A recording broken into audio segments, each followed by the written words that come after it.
کے بعد دو آیات میں لگاتار اللہ تبارک و تعالیٰ نے اپنی وحدانیت پر دلائل قائم فرمائے. فرمایا اللہ الذی رفع السماوات بغیر عمد ترونها ثم استوى على العرش وسخر الشمس والقمر كل يجري لأجل مسمى يدبر الامر يفصل الآیات لعلکم بلقاء ربکم توقنون.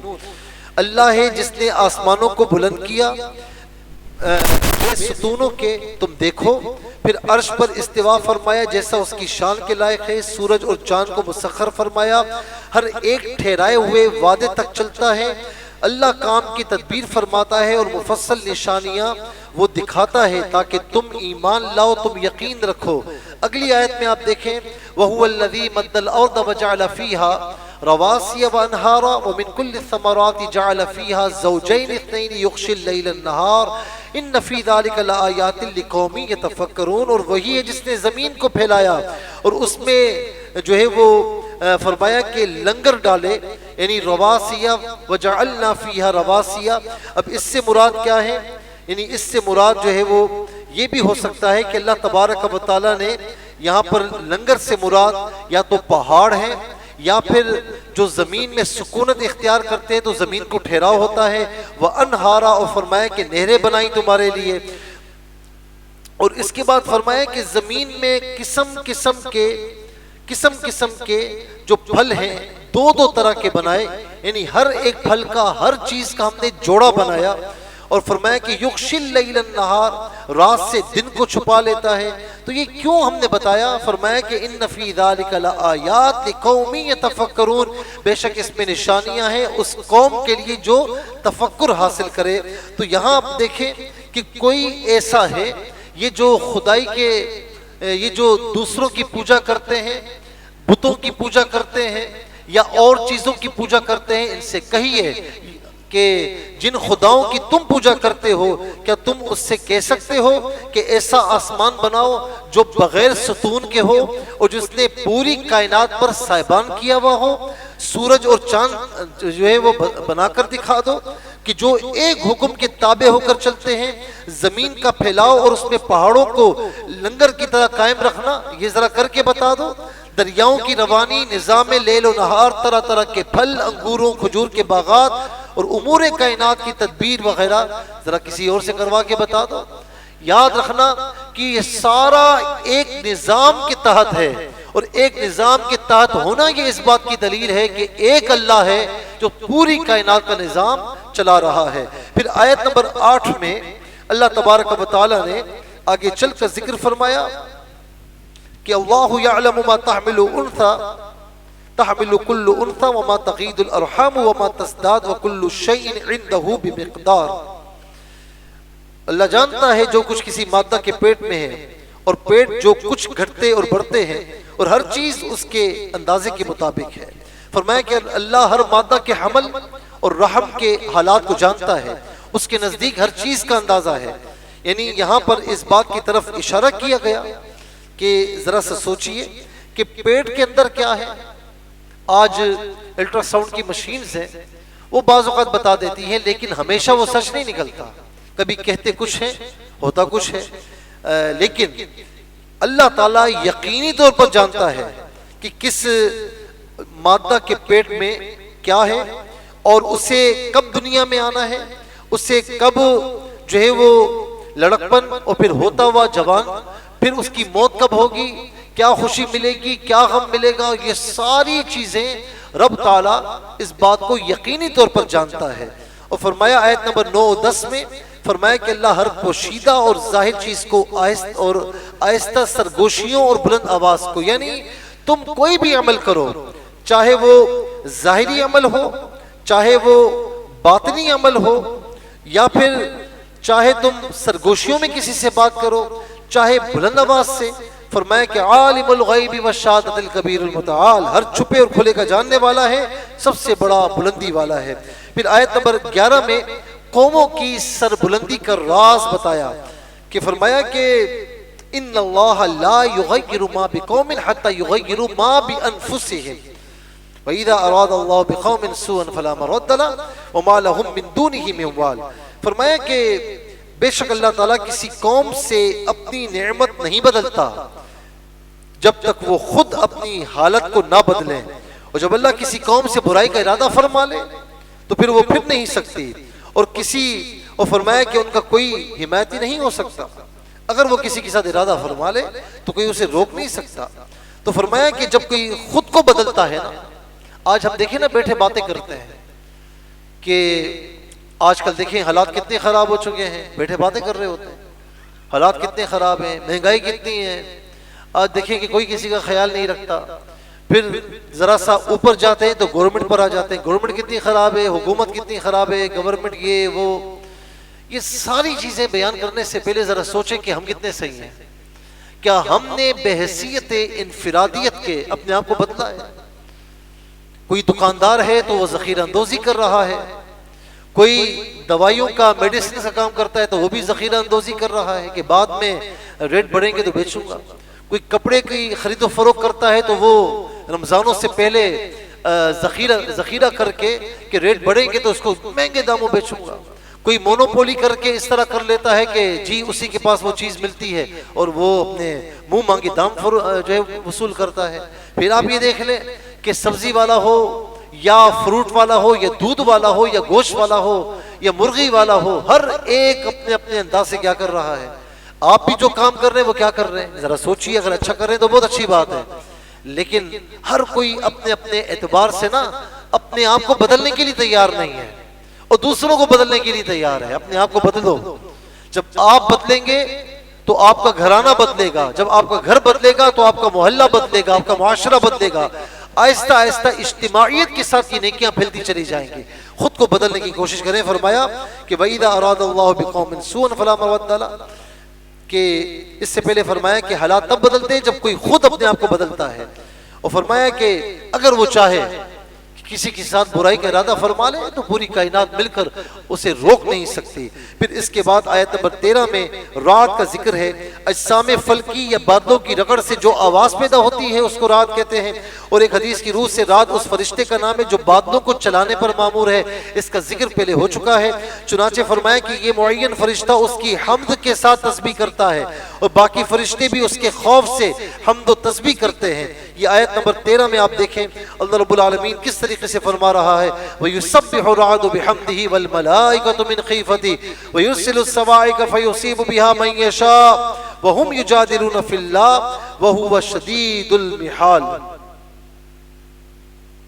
فرمایا کہ اور گرج اسے سراہتی ہوئی اس کی پاکی بولتی ہے، فرشتے اس کے ڈر سے پاکی بولتے ہیں، کڑک بھیجتا ہے تو اسے ڈالتا ہے جس پر چاہے، اور وہ اللہ کے بارے میں جھگڑ رہے ہوتے ہیں، اس کی پکڑ بڑی سخت ہے۔ ذرا اس کا نظارہ کر کے پھر اللہ تعالیٰ کی توحید کی طرف غور کرو تو ہمیں بہت سی باتیں سمجھ میں آنا شروع ہو جائیں گی۔ اور فرمایا کہ جو ان چیزوں کو بھی دیکھ کر ہمیں نہ مانے تو پھر اس کی پکڑ بڑی سخت ہے، وہ چھوڑے گا نہیں۔ پھر اس کے بعد آیت نمبر 14 میں فرمایا کہ پکارنے کے لائق صرف اللہ کی ذات ہے جو پکار کا جواب سن کر دیتا ہے، جبکہ معبودان باطلہ پکار کے جواب دینے سے عاجز ہیں اور کافروں کی پکار رائے گاں ہے۔ یہاں پر آیت نمبر 14 میں فرمایا کہ لَهُ دَعْوَةُ الْحَقِّ وَالَّذِينَ يَدْعُونَ مِن دُونِهِ لَا يَسْتَجِيبُونَ لَهُم بِشَيْءٍ إِلَّا كَبَاسِطِ كَفَّيْهِ إِلَى الْمَاءِ لِيَبْلُغَ فَاهُ وَمَا هُوَ بِبَالِغِهِ وَمَا الدُّعَاءُ الْكَافِرِينَ إِلَّا فِي ضَلَالٍ۔ اسی کا پکارنا سچا ہے، اس کے سوا جس کو پکارتے وہ ان کی کچھ نہیں سنتے۔ فرمایا مگر اس طرح جو پانی کے سامنے اپنی ہتھیلیاں پھیلائے بیٹھا ہے کہ اس کے منہ میں پہنچ جائے، ہرگز نہیں پہنچے گا، کبھی نہیں پہنچے گا۔ تو معبودان باطلہ جس کو پکارو گے وہ کوئی پکار نہیں سنتے۔ اور یہ بات یاد رکھیں، یہاں پر بات پھر آ گئی کہ حقیقی طور پر پکارنا صرف اللہ تعالیٰ کو ہے، دعا صرف اللہ تعالیٰ سے ہے۔ حقیقی طور پر دعا جو ہے، دعا کا لغوی معنی پکارنا ہے، ٹھیک ہے نا، لیکن اصطلاح میں دیکھا جائے تو ایک خاص انداز میں ہاتھ اٹھا کر اس کی بارگاہ میں سوال کرنا، تو دعا یہ خود عبادت ہے، اور دعا اللہ تعالیٰ کی بارگاہ کے سوا کسی سے بھی نہیں ہو سکتی، کسی سے بھی نہیں ہو سکتی، مخلوق سے دعا نہیں ہو سکتی۔ اس بات کو مد نظر رکھ لیں، پلے سے باندھ لیں۔ ہاں اللہ تعالیٰ کی سوا کسی اور کو پکارنا مدد کے لیے، تو یاد رکھنا کہ حقیقی مدد کے لیے اللہ تعالیٰ کو ہی پکارنا چاہیے۔ حقیقی مدد وہی فرماتا ہے، وہ مدد فرمانے میں کسی کا محتاج نہیں ہے۔ اور جو اللہ رب العالمین ہے تو وہ پھر اپنے پیاروں کو یہ توفیق عطا فرماتا ہے. جیسے مثال کے طور پر اب پکارنے کی بات آ گئی، یا اللہ میری مدد فرما. حقیقی مدد وہی فرماتا ہے. جب ہم کہتے ہیں یا رسول اللہ انظر حالنا، ہمارے حال پر نظر کرم فرمائیے، تو اس کا مطلب کیا ہے کہ اللہ تبارک و تعالی نے اپنے محبوب صلی اللہ علیہ وسلم کو یہ توفیق عطا فرمائی، یہ قوت عطا فرمائی. اور سید عالم صلی اللہ تعالی علیہ وسلم خود فرماتے ہیں کہ ایک تو یہ بات کہ انی ارا ما لا ترون انی اسمع ما لا تسمعون، بے شک میں وہ دیکھتا ہوں جو تم نہیں دیکھتے، میں وہ سنتا ہوں جو تم نہیں سنتے. اور حضور نبی کریم علیہ السلام نے فرمایا حیاتی خیر لکم و وفاتی خیر لکم، کہ میری حیات تمہارے لیے بہتر، میری وفات تمہارے لیے بہتر. صحابہ کرام نے عرض کی یا رسول اللہ ہماری حیات تو آپ کی حیات تو بہتر ہے کہ ہم آپ کا دیدار کرتے ہیں، آپ کی وفات کیسے بہتر، ہم تو جدا ہو جائیں گے. تو فرمایا کہ بعد وفاتی تعرض علی اعمالکم، کہ میری وفات کے بعد تمہارے اعمال مجھ پر پیش کیے جاتے ہیں، کی جائیں گے. اور فرمایا کہ اگر وہ اعمال اچھے ہوں گے تو حمد اللہ، اللہ کی حمد و ثنا کروں گا، اور اعمال اگر اچھے نہیں ہوئے تو پھر فرمایا کہ میں اللہ تعالیٰ کی بارگاہ میں استغفرت لکم، میں اس کی بارگاہ میں تمہارے لیے استغفار کرتا رہوں گا. تو حضور نبی کریم علیہ السلام اپنے مزار پر انوار میں مثل حیات طیبہ تشریف فرما ہے. یاد رکھنا کہ اللہ رب العالمین نے آپ کو یہ قوت عطا فرمائی کہ مزار پر انوار میں تشریف فرما ہے، اور جہاں پر بھی جانا چاہیں آپ اللہ تعالیٰ کی عطا سے تشریف لے جا سکتے ہیں. اور مزار پر انوار میں تشریف فرما ہوتے ہوئے جو کوئی امتی انہیں پکارتا ہے تو اللہ کی عطا سے وہ سنتے بھی ہیں اور اللہ تعالیٰ کی عطا سے مدد بھی فرماتے ہیں. لیکن یاد رکھنا کہ میں نے پھر کہہ رہا ہوں کہ مدد حقیقی فقط اللہ رب العالمین سے ہے. یہاں پر جو مدد کی بات ہو رہی ہے رسول اللہ صلی اللہ علیہ وسلم کی بارگاہ میں، تو یہ مدد مجازی ہے، اور اللہ رب العالمین نے اپنے پیاروں کو یہ قوت عطا فرماتا ہے، یہ تصرف عطا فرماتا ہے کہ وہ وصال کے بعد بھی سماعت کرتے ہیں اور مدد بھی فرماتے ہیں. لیکن اللہ تعالیٰ کی عطا سے حقیقی طور پر فقط مانگنا اللہ تعالیٰ کی بارگاہ سے. اس کی مثال ایسی ہے جسے ہم مدد مانگتے ہیں. مثال کے طور پر قرآن کریم میں استعینوا بالصبر والصلاۃ، کہ صبر اور نماز سے مدد چاہو. تو صبر تو عمل ہے، نماز تو عمل ہے. تو یاد رکھنا کہ صفت موصوف کے بغیر نہیں ہوتی. تو صبر کرنے والا، نماز پڑھنے والا، تو فرمایا کہ اس چیز سے مدد چاہو. پھر اسی طریقے سے ابتغوا الیہ الوسیلہ، یہ بھی حکم موجود ہے. تو جیسے مثال کے طور پر ہم دنیا میں کسی سے کہتے ہیں ذرا قرض دے دینا، مجھے میری مدد کر دو، یار یہ مجھے پانی چاہیے، ذرا پانی مجھے دے دو، کھانا چاہیے، ذرا کھانا لے کر آ جاؤ. ڈاکٹر سے کہتے ہیں ڈاکٹر صاحب ایسی دوا دیں کہ بالکل ٹھیک کر دیں مجھے. تو ڈاکٹر کون ہوتا ہے؟ ٹھیک کرنے والا. تو جس طریقے سے وہاں ہمارا یہ عقیدہ ہے کہ ٹھیک کرنے والا اللہ رب العالمین ہے، ڈاکٹر سبب ہے. تو یاد رکھنا کہ یہاں پر بھی ہم جب مدد طلب کرتے ہیں تو سبب کہہ کر ہم بظاہر سبب کا نام لیتے ہیں کہ یا رسول اللہ انظر حالنا، لیکن حقیقی طور پر اللہ تبارک و تعالیٰ کی عطا سے حضور نبی کریم علیہ السلام مدد فرماتے ہیں. اور اسی طریقے سے جب ہم وسیلہ پیش کرتے ہیں تو وسیلے میں تو کوئی تردد ہی نہیں ہے کہ یا الہ العالمین ہمیں ان کے وسیلے سے ہمیں عطا فرما، تو اس میں کسی قسم کا کوئی تردد نہیں ہونا چاہیے. اور میں یہاں پر یہ بھی کہتا ہوں کہ بعض اوقات ہم ضد میں یا رسول اللہ کہتے ہیں یا غوث اعظم کہتے ہیں، تو پھر اعتراض آتا ہے کہ بھئی یا اللہ کیوں نہیں کہتے؟ تو یا اللہ کہنا چاہیے. یا اللہ کہنا یہ افضل ہے، افضل چیز ہے. اور یا رسول اللہ یہ بھی کہنا جائز ہے، یا غوث اعظم یہ بھی کہنا جائز ہے، یا علی یہ بھی کہنا جائز ہے، لیکن افضل یا اللہ کہنا ہے. اس بات کو پیش نظر رکھیں. اس کے بعد اللہ رب العالمین نے آیت نمبر 16 میں فرمایا کہ اللہ کو چھوڑ کر تم ایسے باطل معبودوں کی عبادت کرتے ہو جو دوسروں کو تو چھوڑیے خود اپنے آپ کو نفع اور ضرر کے مالک نہیں ہیں. وہ کیا بینا اور نابینا، ظلمت اور نور برابر ہو سکتے ہیں؟ کیا مشرکوں کی معبودوں نے بھی اللہ کی طرح کوئی مخلوق پیدا کی ہے؟ نہیں. اللہ تبارک و تعالیٰ ہی تمام مخلوقات کو پیدا فرمانے والا ہے. آیت نمبر 17 میں آسمان سے برسنے والی بارش کے نتیجے میں ندی نالے جاری ہوتے ہیں، پھر سیلاب سے بلبلے والے جھاگ پیدا ہوتے ہیں. آگے چل کر زمین میں باقی رہنے کے اصول بیان کرتے ہوئے فرمایا بس رہا جھاگ تو وہ تو بے فائدہ ہونے کی وجہ سے ظاہر ہو جاتا ہے، لیکن جو چیز اللہ کو لوگوں کو فائدہ پہنچاتی ہے وہ زمین میں باقی رہتی ہے. پھر فرمایا کہ اللہ تعالیٰ حق اور باطل کے فرق کو واضح کرنے کے لیے اسی طرح جو ہے وہ مثالیں بیان فرماتا ہے. پھر فرمایا آیت نمبر 28 میں کہ سکون قلب کی دولت اللہ کے ذکر سے ملتی ہے، مومن نیکوکاروں کے لیے خوشخبری ہے اور بہترین انجام ہے. ذرا سا آیت نمبر 28 کو ذرا دیکھ لیجئے. فرمایا اس میں کہ الذین آمنوا وتطمئن قلوبهم بذکر اللہ الا بذکر اللہ تطمئن القلوب. وہ جو ایمان لائے اور ان کے دل اللہ کی یاد سے چین پاتے ہیں، سن لو اللہ کی یاد میں ہی دلوں کا چین ہے.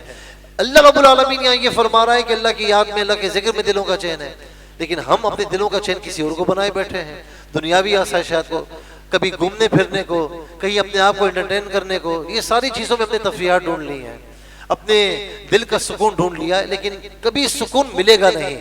یاد رکھیں کہ ہماری اصل اللہ کا ذکر ہے، اللہ کی یاد ہے.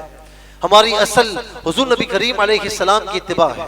اپنے آپ کو اصل سے علیحدہ کریں گے نا تو بے چین رہیں گے، بے چین رہیں گے، بے سکونے رہیں گے. پھر جتنا پیسہ خرچ کریں، کہیں جائیں، کہیں گھومنے کے لیے جائیں، بے چین کے بے چین رہیں گے.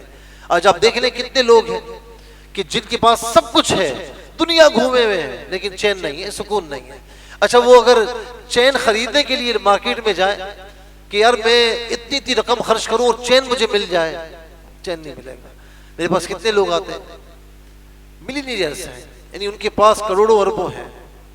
ملینئر کسے کہتے ہیں؟ جس کے پاس یعنی بے انتہا دولت، کروڑوں اربوں ہیں ان کے پاس. آتے ہیں کہتے ہیں مجھے سب سکون نہیں ہے، راتوں کو نیند نہیں آتی، اور نیند کی ٹیبلٹ لیتے ہیں، بالآخر وہ بھی کام کرنا چھوڑ دیتی ہے، کروٹیں بدلتے رہتے ہیں، نیند نہیں آتی. کیوں؟ کہ سکون دنیاوی چیزوں میں نہیں ہے، سکون اللہ تعالیٰ کے ذکر میں ہے، اللہ تعالیٰ کی یاد میں ہے، اللہ تعالیٰ کی اطاعت اور اس کے رسول کی اطاعت میں ہے، اور اس کے رسول صلی اللہ علیہ وسلم کی اتباع میں ہے. مچھلی کو پانی سے نکال دیں اور اتنا بڑا روم دے دیں اسے، پانی نہ ہو، اس کے لیے بیکار ہے، تڑپتی رہے گی، تڑپتی رہے گی. اسے تھوڑے سے پانی میں مرتبات میں ڈال دیں، خوش ہو جائے گی. ہم کہیں پر بھی جائیں تڑپتے رہیں گے، بے سکونے رہیں گے. لیکن جہاں ہمیں ہماری اصل مل جائے گی، اللہ کا ذکر مل جائے گا، قرآن کریم کی تلاوت مل جائے گی، اللہ رسول کی یاد مل جائے گی، تو ہمارے دل بے چین ہونا چھوڑ دیں گے. چین اور سکون اللہ تبارک و تعالی ہمیں عطا فرمائے گا. اس کے بعد آیت نمبر 31 میں یہ فرمایا کہ اچھا 19 میں یہ بھی فرمایا کہ اہل عقل نصیحت حاصل کرتے ہیں جو اللہ کے عہد کو پورا کرتے ہیں اور پکے عہد کو نہیں توڑتے، اور قرابت کے جن رشتوں کو اللہ نے جوڑنے کا حکم دیا انہیں جوڑے رکھتے ہیں. اللہ کی رضا میں طلب، اس کی رضا کی طلب میں صابر رہتے ہیں، نماز قائم کرتے ہیں، ظاہراً اور پوشیدہ طور پر اللہ کی راہ میں مال خرچ کرتے ہیں، برائی کو بھلائی سے ٹالتے ہیں. ان کے لیے آخرت کا گھر کتنا پیارا ہے. پھر منکرین کے لیے فرمایا کہ عہد شک نہیں کرتے ہیں، عہد شک نہیں کرتے ہیں، قطع رحمی کرتے ہیں، زمین میں فساد برپا کرتے ہیں، ان پر لعنت ہے اور ان کا برا ٹھکانہ ہے. اب یہاں پر ذرا سا غور فرمائیے کہ آیت نمبر 19 میں ذرا دیکھ لیں کہ اللہ رب العالمین کیا فرما رہا ہے. کہ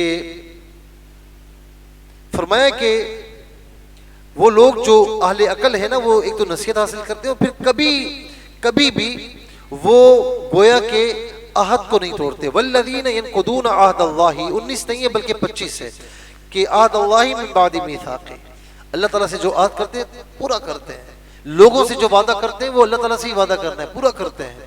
اور پھر صلہ رحمی کرتے ہیں، رشتوں کو بغیر کسی وجہ کے کاٹتے نہیں ہیں.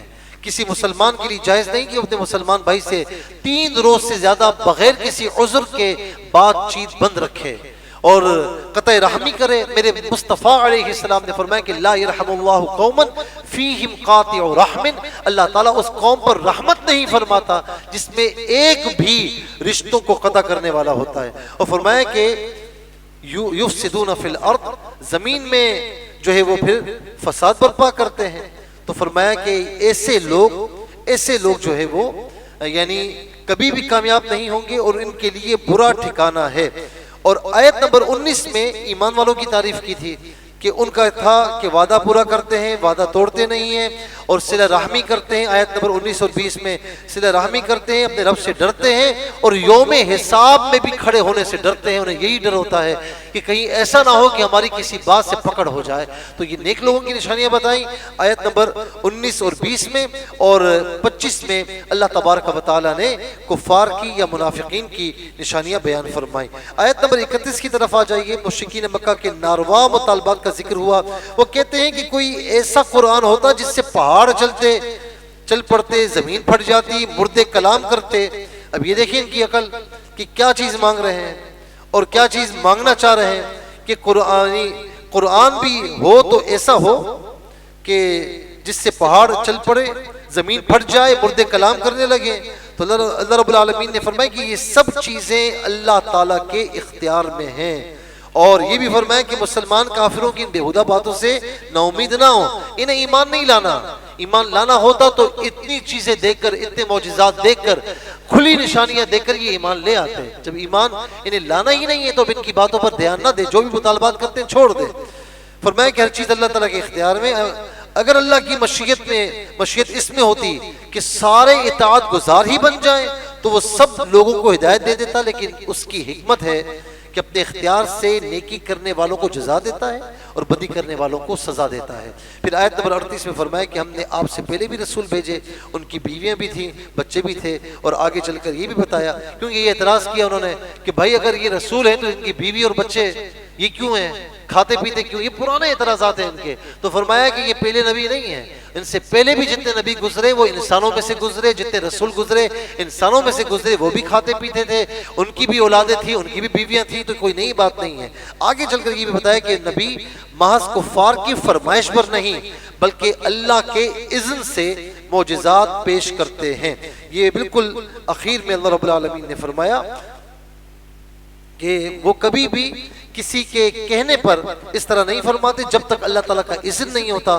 تو وہ جو ہے وہ یوں سمجھ لیجئے کہ فرمایا کہ وہ معجزات کا اظہار نہیں کرتے، جب اللہ تعالیٰ کا اذن ہوتا ہے تو تب ہی وہ معجزات کا اظہار کرتے ہیں۔ یہاں پر سورہ رعد مکمل ہوئی۔ اب اس کے بعد سورہ ابراہیم ہے، انشاءاللہ کل سے ہم اس سے شروع کریں گے، پھر جہاں تک ہو سکا انشاءاللہ خلاصہ قرآن آپ کی خدمت میں عرض کیا جائے گا۔ آمین۔